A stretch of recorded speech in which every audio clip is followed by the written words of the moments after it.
दोस्तों, अगर आपको लगता है कि गोल्ड अब अपने पीक पर पहुंचकर थक चुका है, तो अगले 6 महीने आपकी ये सोच पूरी तरह से बदल सकते हैं।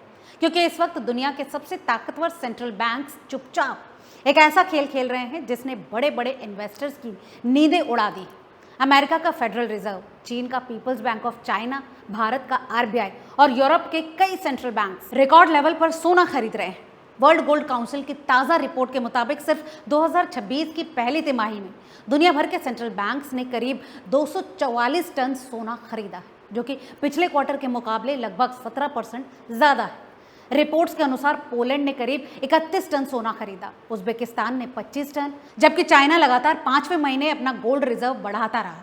और सबसे चौंकाने वाली बात यह है कि दुनिया की इकोनॉमी चलाने वाले ये बड़े बैंक अब डॉलर से ज़्यादा भरोसा गोल्ड पर दिखा रहे हैं। यानी पर्दे के पीछे कुछ बहुत बड़ा पक रहा है, क्योंकि सेंट्रल बैंक्स आम इन्वेस्टर की तरह भाव देखकर गोल्ड नहीं खरीदते। वो आने वाले फाइनेंशियल स्टॉर्म को देखकर तैयारी करते हैं। और शायद यही वजह है कि रॉयटर्स, ब्लूमबर्ग, फाइनेंशियल टाइम्स और वर्ल्ड गोल्ड काउंसिल जैसी एजेंसियां लगातार इस गोल्ड बाइंग वेव को लेकर बड़ी चेतावनी दे रही।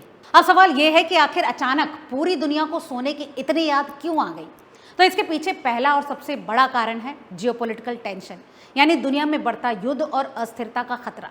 मिडिल ईस्ट में ईरान इजराइल तनाव, रशिया यूक्रेन युद्ध, ताइवान को लेकर चाइना और अमेरिका के बीच बढ़ता टकराव, रेड सी क्राइसिस, क्रूड ऑयल सप्लाई का खतरा, और इन सब ने दुनिया के फाइनेंशियल सिस्टम को हिला दिया। ब्लूमबर्ग की एक रिपोर्ट में बताया गया है कि कई देश अब अपने फॉरेन एक्सचेंज रिजर्व्स को लेकर चिंतित है, क्योंकि उन्हें डर है कि अगर ग्लोबल सैंक्शंस बढ़े तो उनके डॉलर एसेट्स फंस सकते हैं।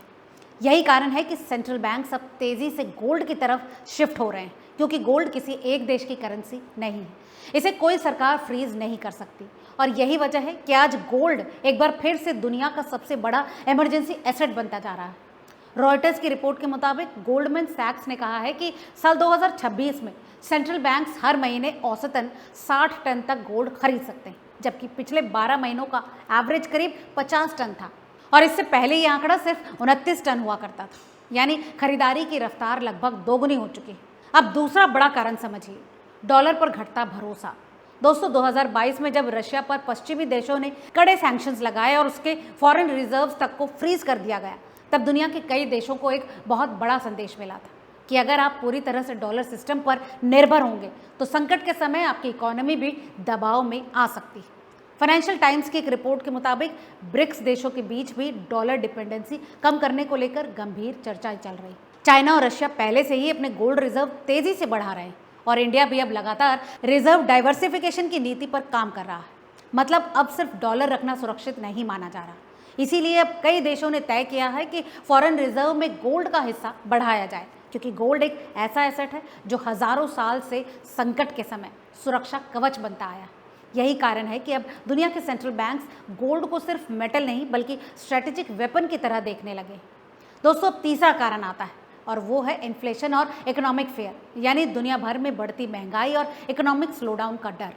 क्रूड ऑयल की कीमतों में लगातार उतार चढ़ाव, सप्लाई चेन पर दबाव, बॉन्ड मार्केट में भारी उथल पुथल और अमेरिका में ब्याज दरों को लेकर असमंजस, इन सब ने इन्वेस्टर्स को डरा दिया है। दरअसल जब भी दुनिया में इन्फ्लेशन बढ़ता है, लोग करेंसी से भरोसा खोने लगते हैं, और तब गोल्ड सेफ हेवन बन जाता है।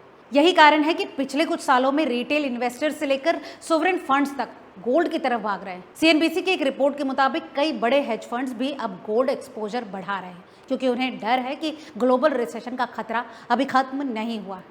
दोस्तों, सबसे दिलचस्प बात यह है कि जब आम लोग स्टॉक मार्केट में तेजी देखकर खुश हो रहे होते हैं, उसी समय सेंट्रल बैंक्स चुपचाप गोल्ड जमा कर रहे होते हैं, क्योंकि उन्हें आने वाले संकट की आहट पहले ही सुनाई देती। यही वजह है कि गोल्डमैन सैक्स ने अपने गोल्ड टारगेट को बढ़ाकर साल 2026 के अंत तक करीब $5400 प्रति आउंस तक पहुंचाने की संभावना जता दी, जबकि उससे पहले उनका टारगेट लगभग $4900 था। यूबीएस और आईएनजी जैसे बड़े फाइनेंशियल इंस्टीट्यूशंस ने भी गोल्ड को लेकर बुलिश आउटलुक दिया। ब्लूमबर्ग की एक रिपोर्ट के मुताबिक अगर ग्लोबल टेंशन और बढ़ती है तो गोल्ड में एक और सुपर रैली देखने को मिल सकती है। अब जरा भारत का गणित समझिए।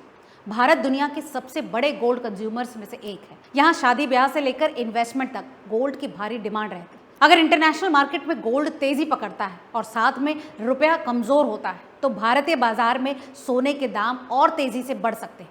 यानी अगर दुनिया में फाइनेंशियल फियर बढ़ा क्रूड ऑयल महंगा हुआ और डॉलर मजबूत हुआ तो भारत में गोल्ड नए रिकॉर्ड बना सकता है। दोस्तों, यही कारण है कि कई एनालिस्ट अब कह रहे हैं कि आने वाले महीनों में गोल्ड सिर्फ ज्वेलरी नहीं बल्कि फाइनेंशियल इंश्योरेंस भी बन सकता है। लेकिन दोस्तों, कहानी का दूसरा पहलू भी है, क्योंकि गोल्ड हमेशा सीधी लाइन में नहीं बढ़ता। अगर अचानक स्टॉक मार्केट क्रैश हुआ या इन्वेस्टर्स को कैश की ज़रूरत पड़ी तो वो प्रॉफिट बुकिंग के लिए गोल्ड भी बेच सकते हैं और तब कुछ समय के लिए गोल्ड में तेज गिरावट भी आ सकती है। गोल्डमैन सैक्स ने खुद इन्वेस्टर्स को अलर्ट रहने की सलाह दी, यानी शॉर्ट टर्म में वॉलेटिलिटी बहुत खतरनाक हो सकती है, लेकिन लॉन्ग टर्म में दुनिया का भरोसा लगातार सोने की तरफ बढ़ रहा है। और शायद यही वजह है कि आज दुनिया के सबसे बड़े सेंट्रल बैंक्स अपनी तिजोरियां तेजी से सोने से भर रहे हैं, क्योंकि उन्हें डर है कि आने वाले समय में ग्लोबल इकोनॉमी में ऐसा भूचाल आता है कि डॉलर सिस्टम से लेकर स्टॉक मार्केट तक सब कुछ हिला सकता है।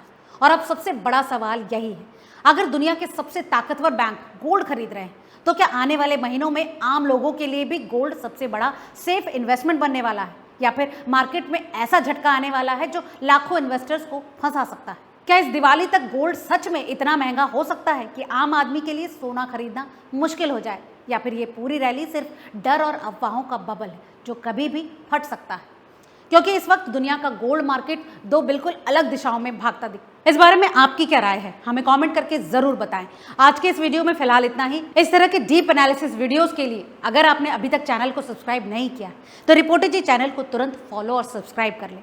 मिलते हैं अगले ऐसे ही काम के अपडेट के साथ, तब तक देखते रहिए रिपोर्टर जी।